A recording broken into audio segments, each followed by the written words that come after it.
Formula One has always been more than just racing, its speed colliding with strategy, technology, battling human courage, and rivalries being forged on tarmac at over 300 kilometers per hour. Throughout its long history, certain seasons have captured the imagination of fans worldwide, producing unforgettable drama that people still analyze decades later. But when we talk about the single greatest season of all time, there's one that stands as a perfect storm of excitement, controversy, heartbreak, and brilliance.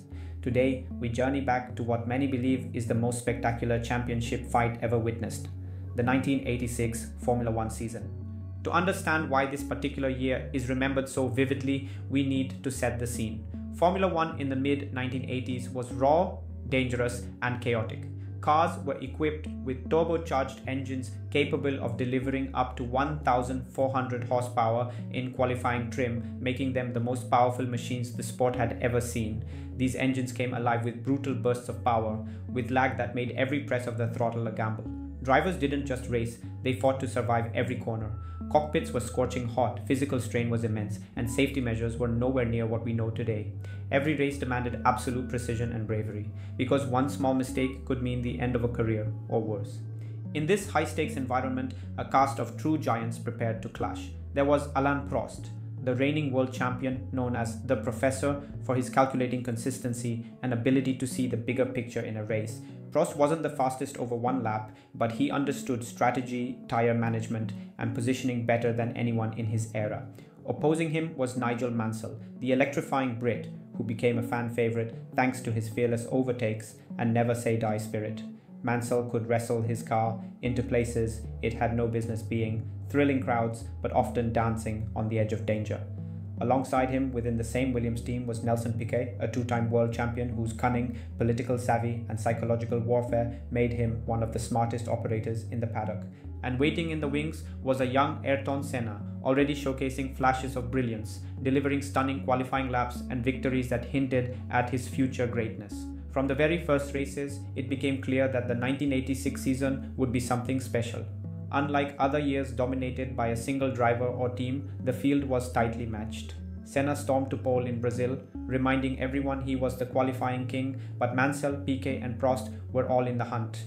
Each weekend brought a new storyline: Mansell's breathtaking passes, Prost collecting podiums even on his worst days, and Piquet maneuvering both on and off the track to stay relevant. Reliability was always in question. Mechanical failures struck with cruel timing, puncturing championship momentum and making every race unpredictable. The cars were brutally fast but fragile, and for fans, it meant no lead was ever safe, no championship ever secure until the checkered flag.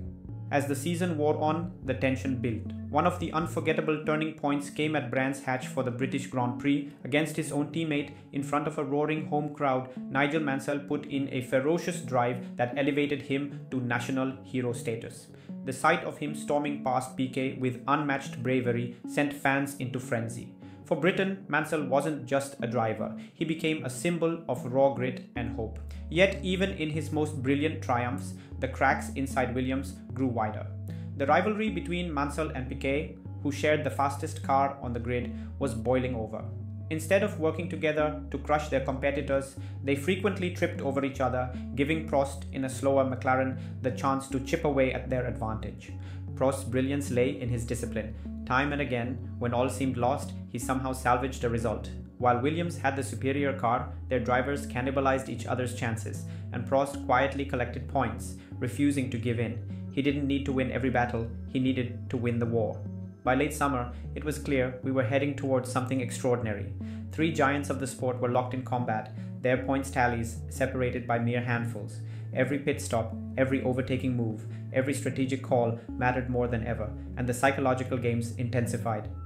By the end of the penultimate race, just one round remained and the championship table was razor thin. Mansell led on 70 points, Prost on 64, and Piquet on 63. 3 men, 1 race, all capable of becoming world champion.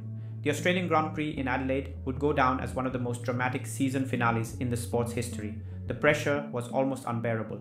The entire motorsport world tuned in, knowing they were about to witness history.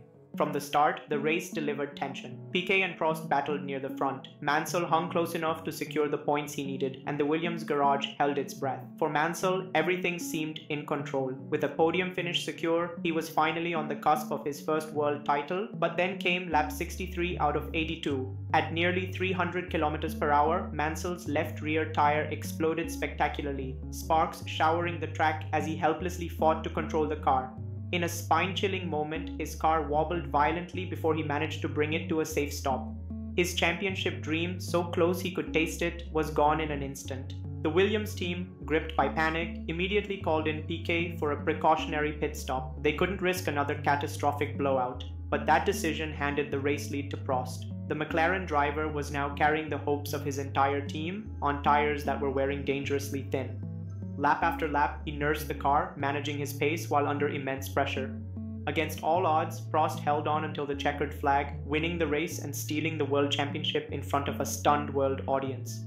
What should have been Mansell's crowning moment instead became Alain Prost's masterpiece of patience and strategy. That night in Adelaide, Formula One was forever changed. The 1986 season became a symbol of everything the sport embodies.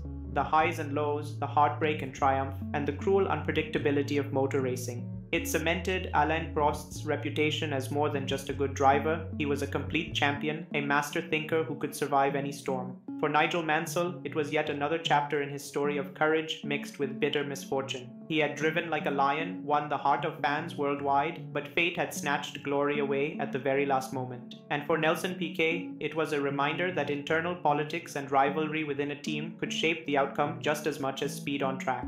The legacy of the 1986 season endures because it wasn't just about who won, but about the way it was decided. It showed the brutal, unpredictable nature of Formula One at its absolute peak.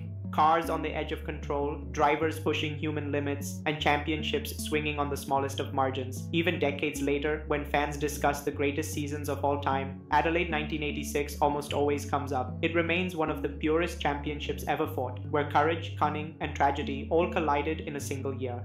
Formula One has produced other unforgettable finals.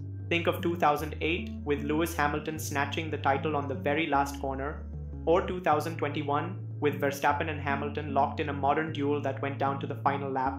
And yet, for many, 1986 remains untouchable. It was the perfect mix of era-defining characters, monstrous cars, and a championship that embodied the very soul of the sport. More than just a season, it was a reminder of why fans fall in love with Formula One in the first place: the thrill of not knowing what will happen next.